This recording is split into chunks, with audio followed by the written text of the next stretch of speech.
Yeah, thank you for inviting me. Yes, and we're so glad that you're here.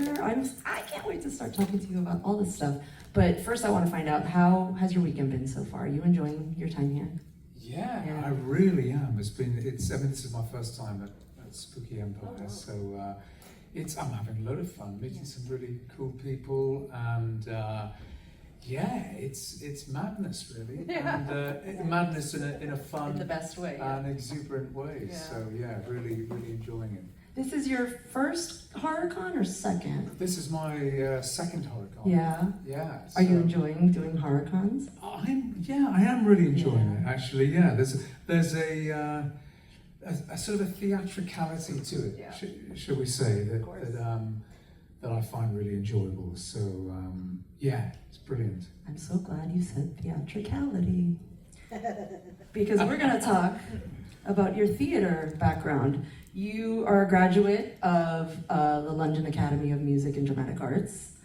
So how did your theater background inform your transition to playing Abner? Wow, that's a great question. Well, I think for the stage actor, you're concerned about physicality, you're concerned about the voice. Of course, you're concerned about emotional truth and the psychological layers of a character, but in terms of presence, you're thinking about voice and you're thinking about physicality. So I think horror in general lends itself to, as I say, that kind of theatricality. So I think for me, to be able to inhabit a role physically and vocally, so with Abner, who is this sort of playful, maniacal sadist that has a swagger and a confidence that's rooted in being a farmer, an 1800s farmer. There's a confidence in the way that he holds himself. So I try to connect with that. So that's one way in which my stage beginnings, if you will, have informed that part of my characterization. And then I think vocally, probably the laugh, really, and sort of keying into that. I've got a background as a singer as well, so keeping my voice fluid helps me connect with that laugh as well, if you will. So in all of those sort of ways, really, that's informed my characterization. I love that. I mean, theater is, for me anyway, as a theater person, I feel like it informs so much of what happens in horror specifically. There's like a pipeline of Broadway actors and the West End actors that go into horror. So it feels like there's it's a weird dichotomy that I really enjoy. So when I saw your performance as Abner, I was like, that's a theater guy right there. You just carry yourself like you've been doing this on the boards, as they say. I love that. Well, thank you very much. And what I would say on that as well, actually, is that what the audience might find interesting is that in my self-tape for the role, the character was originally written as having a whistle. So in my tape, I did whistling as part of what I did for my self-tape, and then when I got cast and in preparation for filming, once I'd got my teeth in that I was supplied with for the role, part of my makeup, I spent days trying to get the whistle through the false teeth. And I don't know if anyone's whistled with false teeth before, but it's a mission, I'm telling you. It's really hard. So it was something actually that I got quite stressed about because I couldn't get that whistle. And then as it transpired, the character didn't whistle. I brought in this laugh, and Michael seemed to really, like it, so we ran with that.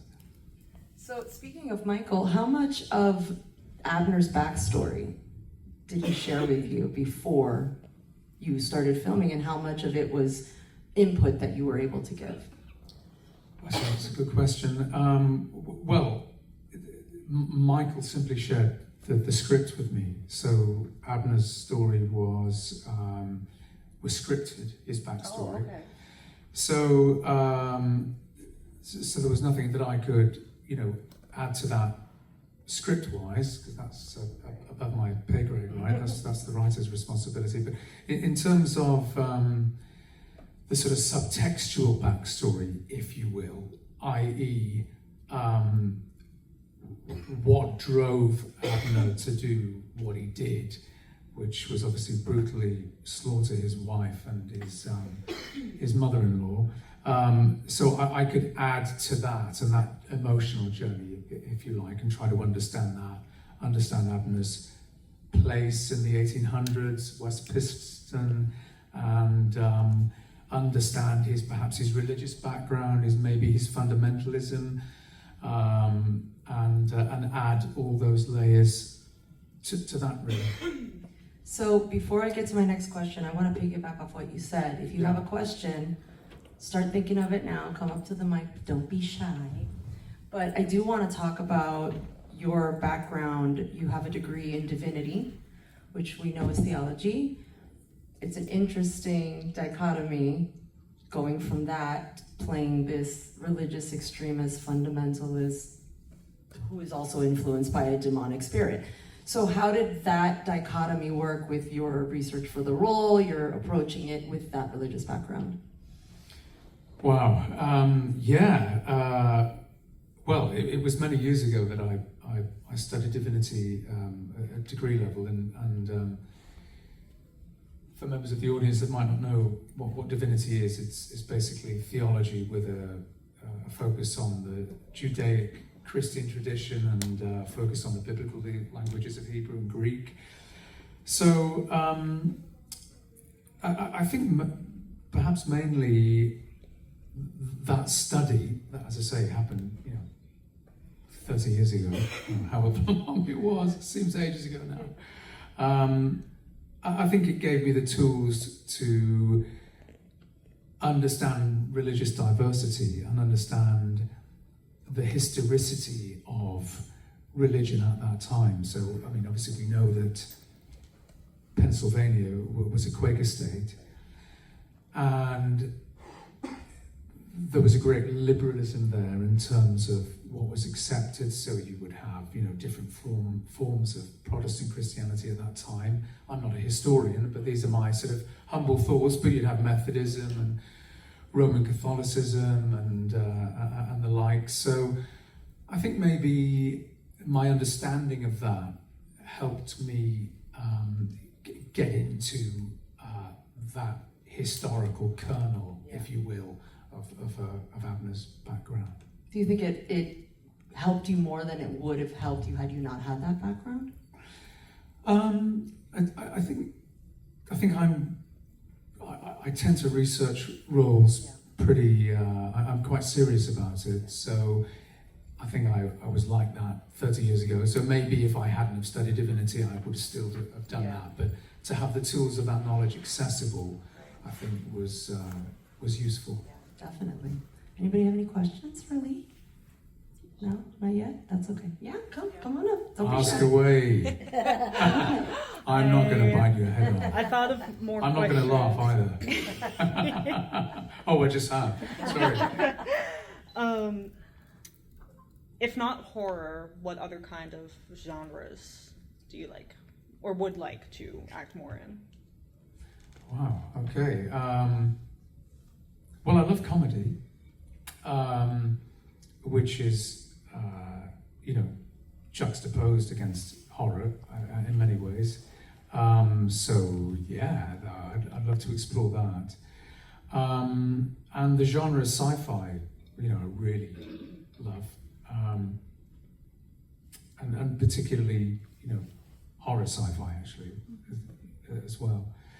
But I think also playing something that is gritty and very real and very authentic, appeals to me too. So probably all those genres, and as an actor, you like to, challenge yourself and be versatile and fit into what is required. So, yeah. Okay, and did you get to keep anything from... Did I steal your question? No. Okay. If you got to keep anything from filming. Oh, no, hang on, let me think. I'd love to say that I kept Abner's axe, but I haven't. So, do you think the only thing I kept was a pair of trainers from wardrobe, which weren't Abner's, they were mine. So no, that's quite a boring answer, isn't it? Thank you for your questions. Thank you. So fans are begging for an Abner spinoff. That's right. Mm-hmm. It's important that it happens. Like where's the petition? Who's in charge? You're starting the petition. Have there been any talks of doing an Abner spinoff that I know you probably can't talk about it if there have been, but can you give us a little hint? Well, if there had, I'd be very strictly bound to an NDA. But in honesty, I can tell you, not that I'm aware of. But of course, if that opportunity arose, then I'd love to do it. Yeah, it'd be great. And if you were to do it, what kind of story would you like to see? I would love to see Abner's beginnings and perhaps a period exploration of that. So his life as a farmer,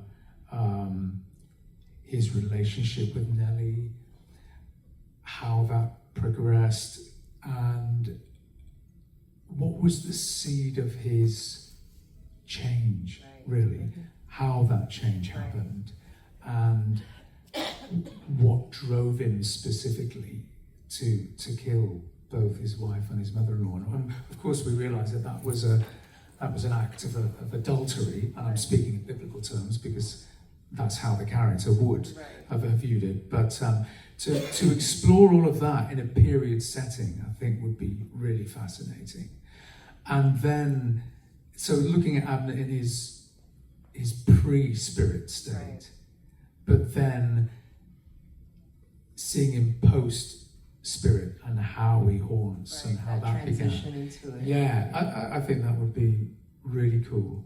So they're currently working on a Conjuring prequel. Is there a chance we'll see Abner in that? Again, I've absolutely... I'm trying. I have no idea at all.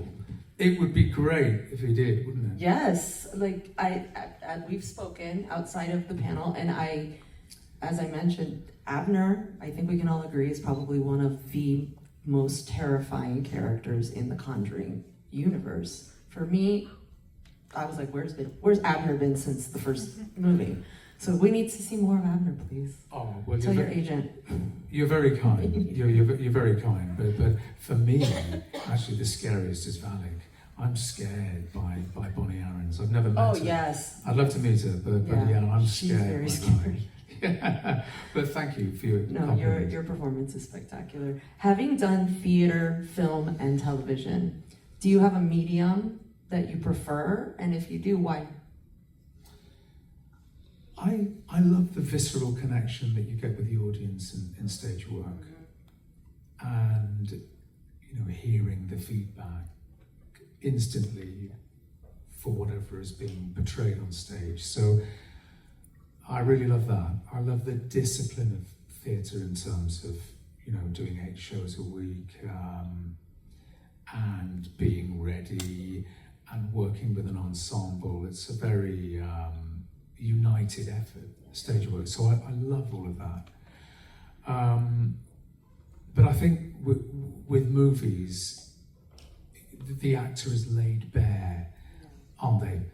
And so I think the credibility, the authenticity that's required is really appealing to me in film, as it is in TV and episodical series. So that really resonates with me.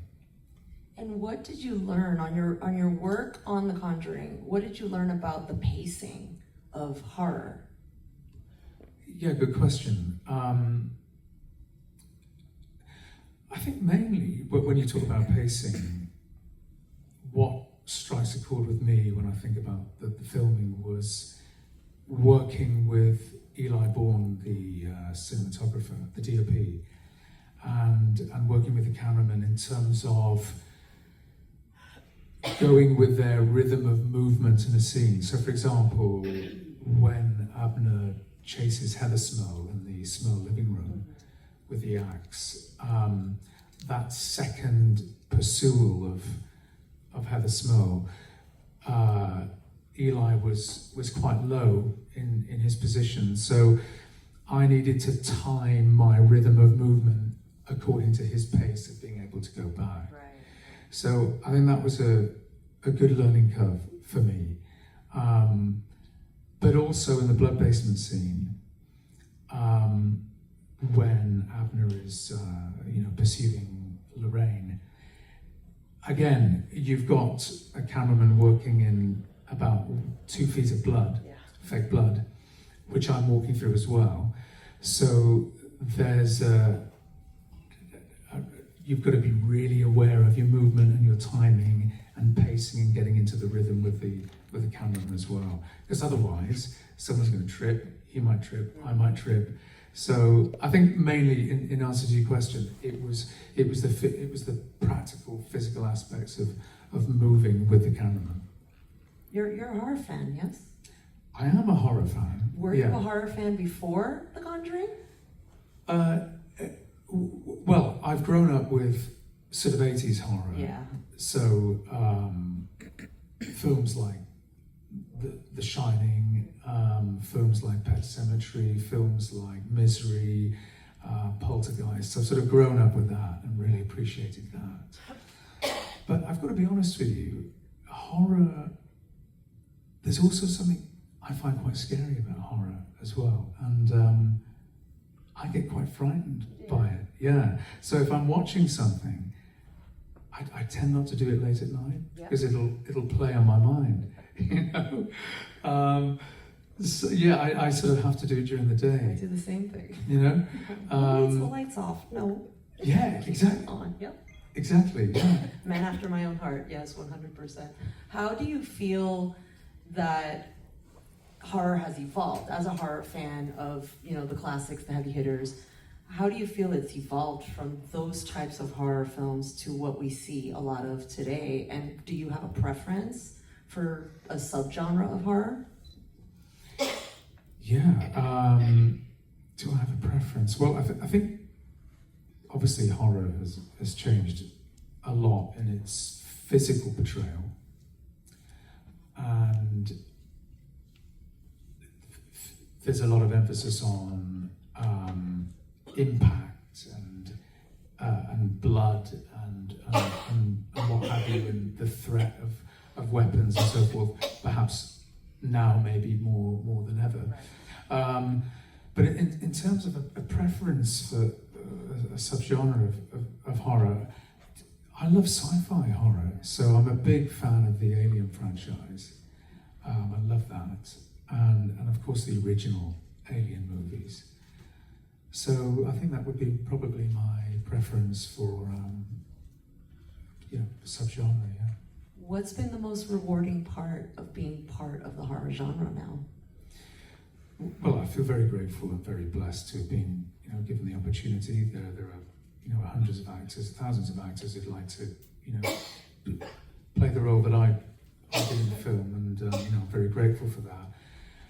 And I think maybe the most rewarding thing is connecting with fans, actually, and realizing what a huge fan base this franchise has, and meeting people who are, genuinely enwrapped in that and have a great enthusiasm for it. So I think that's been one of the most rewarding things, actually.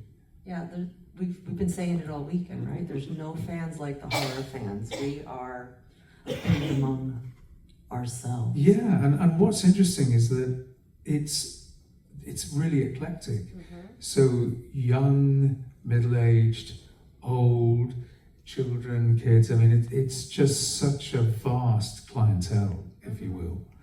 And that that's something that I find really, really quite interesting. Yeah, it's wonderful to see parents passing down the love that they have for horror to their kids, to the next generation. So you're going to be part of that. You are part of that.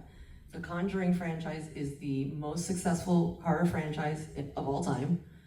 The film that you were in is the most successful film of that franchise. But like, there's something to be said of that. What does it feel like to be part of that and know that you're going to be part of a legacy in families' lives where people are going to be passing down these films to their children? Wow. Well, I've never actually thought of it from that perspective at all. How does it feel? I mean, I don't know how that feels, really. I mean, if I'm really... It's surreal? It's very surreal, Yeah. and I think if I'm honest, Nancy, I didn't really think the character would have the impact that it has had.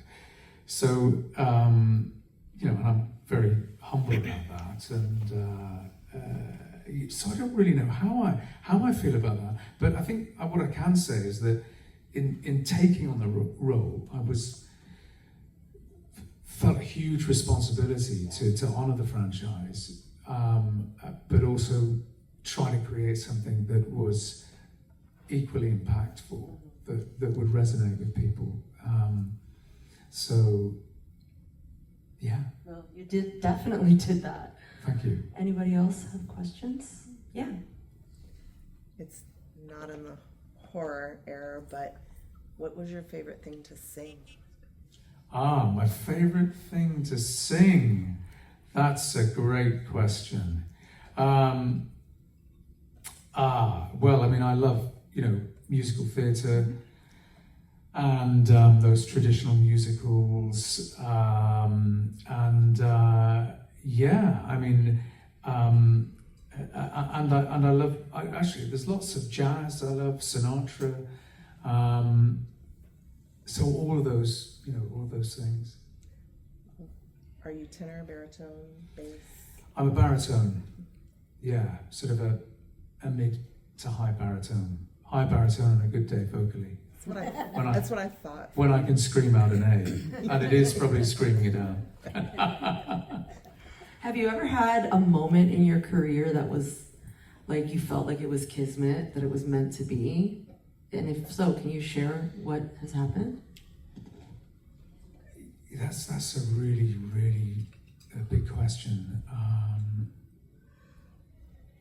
I think there are various things, but I think probably for me is having my kids, and because I think when you have kids, everything falls into perspective, or it did for me anyway. I mean, I can't speak for everyone else, but you really appreciate what is important, which makes you then evaluate your own choices. So I think when my kids were born, I was less concerned with touring with stage work and more concerned with developing the sort of screen aspects of my career. So I think maybe that was the catalyst for me concentrating on that, which arguably you could say led to what's happened with The Conjuring. So maybe that was my moment.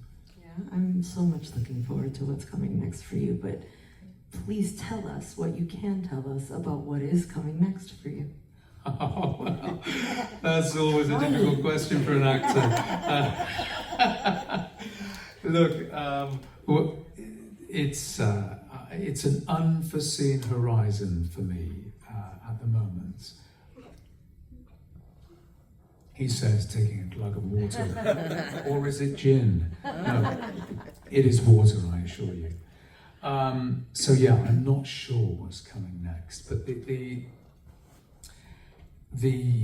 challenging but also exciting thing about that is that you've got to be ready for whatever's coming, and things can change within a week or within 2 weeks. So, in truth, I've no idea what's coming next. So, you'll have to watch this space. Do you have a franchise? I know you mentioned Aliens. Besides Aliens, is there another franchise that you would love to be a part of? well, I love, zombie flicks Oh, and, yeah. and things like that. So The Last of Us, Walking Dead, all of that kind of stuff is, I love all of that. So yeah, it'd be great to be involved in something like that. And, Would you like to play a villain? I'd love to play a villain. Yeah, it's more fun, yeah? It is fun. Yeah. Absolutely. Yeah. Yes, I'd love to get that So much chance. fun. Any other questions? Because, yes, come on up. Hi. Hiya. Hi. Hello. What's your name? My name is Here, come to the mic. Hiya there. Hello. Hi, how are you doing? I'm good. I wanted to ask you, did you prefer the original Abner look or the one that was on the screen? That's a great question. And sorry, I didn't recognize you. I can hardly see anyone That's good. here in the audience, on top of the fact that I'm short-sighted as well, and I'm not wearing my glasses. Which look did I prefer? I preferred the last look, because it's younger and it's more dynamic. And it was interesting to see that transition that happened in the space of about 2 weeks in the early stages of filming. So the makeup team and the design team had originally had an older look for the character, which was very different to the Abner that you now see on the film. So, as you're probably aware, he had grey hair, grey sideburns, and a black hat as well, actually, that Graham Churchyard, the costume designer, had originally visualised Abner. And then the black hat went, then the wig was darkened, the sideburns were taken away, and Michael had a strong preference for the character having a younger look. So, and that was my preference as well. So I think he was, I couldn't really see at the time why he made that choice, but now I do. Yeah, I think it was a very successful choice. Agreed. Okay. Yeah, Thank yeah. you. Fair Thank play to you. the makeup team and to Michael Shores. Did you have any input into Abner's look at all? No, I No. didn't. It was all pre-designed. So no, I had no input on that at all. And I'm glad about that, because I wouldn't know where, well, in that kind of intense theatricality of horror, I wouldn't know where to start. But yeah, I have to say that the makeup team, led by Lisa Tomlin and Anita Casali, were just mesmeric in what they did. I mean, with everyone. So it's thanks to them that Abner looked the way he did. Well, I feel like you had a hand in that. Just a little one. Do you have any aspirations of directing? No. No? You just want to act? I don't have any aspirations at the moment to direct, but who knows what that might change. I tried, guys. He's not giving it up. Did you have a project in mind? We could talk. We'll talk after the show. Okay, all right. Well, I Any might other change my mind. questions? Last chance. All right. Yes? Okay, come on. Hi there. Whose fault is it? Mine. So, Is that daughter or wife or friend? Friend. Friend, okay. so given the choice between aliens or zombies, Yeah. if you were asked to narrate an erotic zombie or alien film, which would it be? Okay, let me see if I've understood the question correctly, sir. If I would like to narrate an erotic alien or zombie film, which would it be? Was that the question? Yes. That's an interesting one. I'm trying to think what an erotic alien movie would There's something for everybody, Lee. I'm trying to think what that would look like and sound like. And I think because that's puzzling me and perplexing me, but also in some strange way intriguing me, I think maybe that would be my choice. Yeah, an erotic alien movie. Maybe that's his next project. We don't know. You know there's a whole community that's like hot for Abner, right? Well, I am loosely aware of that. Yeah, which again has come as quite a Have you seen the surprise. fan edits that people? I mean, you've posted a couple of them, but there's some. Yeah, I haven't Lovely seen. one. Yeah, I haven't seen all Yeah. of the edits, and I have to confess, I am a little bit of a technophobe with social media. So no, I haven't seen them all. Have you? There's some interesting ones out there. Are there? Right. How interesting is interesting? I don't know if I want to say it. We'll talk about it. Start looking it up. For Abner, I'm just saying, look up the hashtag. Axeman is used in a very different context. That's all I'm going to say. All I'm going to say. Okay, not appropriate And for with my that, kids then. thank you so much, Lee. It's been a pleasure chatting with you. Thank you all for coming. Please give it up one more time for Lee Abner, the Axeman. Thank you very much, Nancy, and Thank you so thank you for much. attending. Thank you very much. Thank you.